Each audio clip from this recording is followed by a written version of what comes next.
करतावे कान्हे पे कांवरिया, सबके हो जाता पिया बाबा के दुआरिया। रुनु झुनु बाजतावे कान्हे पे कांवरिया, सबके हो जाता पिया भोले के दुआरिया।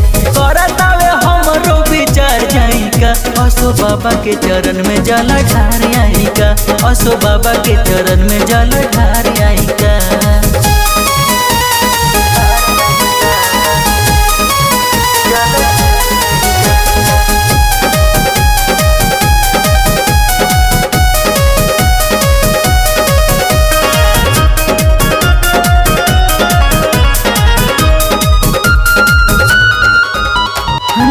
बड़ी लागे भोले बाबा के नगर हो, सावन महीना में शोभे देवा घर हो।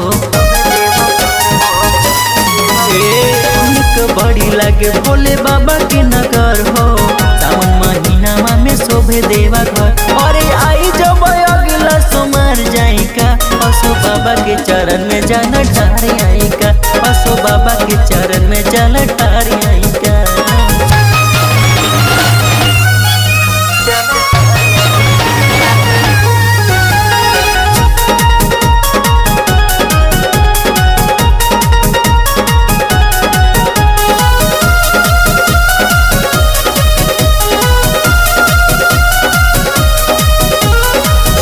धर्मेंद्र गहिले कांवर सजाई के, अपन संगतियन के संग में लियाई के। सूर्य धर्मेंद्र गहिले कांवर सजाई के, अपन संगतियन के संग में लियाई। मन तरस के हम एहो बार जाइका, असो बाबा के चरण में जल ढार आइका, असो बाबा के चरण में जल ढार आइका। रुनु झुनु बाजतावे कान्हे पे कांवरिया, सबके हो जाता पिया भोले के दुआरिया।